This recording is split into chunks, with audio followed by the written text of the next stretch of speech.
So guys, আমার গ্রামেরই ছেলে, ছোটবেলায় একসঙ্গে পড়াশোনা করছি। তো হে একটা সিলেটি শিলক কইব, শিলকটা শুনিলাও। বেটাই আনছে প্রেসার কুকার রাখছে গরর মাঝে, বেটিয়া কয় ইগু কিতা লাগে কোন সাজে। একটা হইল প্রেসার কুকার রানবায় তাড়াতাড়ি, রান্দা হইলে হইয়া দিব শুনবাই সারা বাড়ি। এই সময় গরো আসলা গাওয়া রেডিও, হওয়ার কোনো দরকার নাই বাড়ি বাড়িয়ে হইও। শুরু হইল কিছু বাদে হই ইগু কিতা, হইতে হইতে বেটা বেটির মন হয় তিতা। আরো বাদে দেখা যায় মানে গড় ঠাসা, একবার তা শুনবার লাগি কুকারর বাসা। সেও গড় সেও বারে সব অপেক্ষায়, উগা উগি সেও করে সেও গুয়া খায়। রান্দা যখন বয়াইলা বেরিয়া সবে বয়, সকলেও শুনতা চাইন কিলা কথা হয়। এমন সময় কুকারে দিছে জুড়ে ডাক, বেটি গু উড়িয়া পড়ছে ভাঙছে তাই নাক।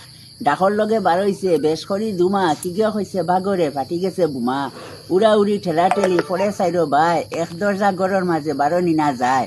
সবে চাইন বারইতা সাধ্য নাই খারয়, এক বেটা বারইল তেলুঙ্গি রইল গড়। দে দৌড় বেউস হইয়া ভাগ্যতার ভালো, গাড়ির তলে না পড়িয়া পড়ে গিয়া খালো।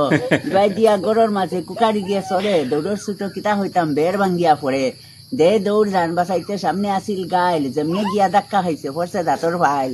দাঁত ইগুন মাটিত রইছে, মুখ হইছে লাল, আর এক ফালে পার হইছে পৈস মোর খাল। নমস্কার।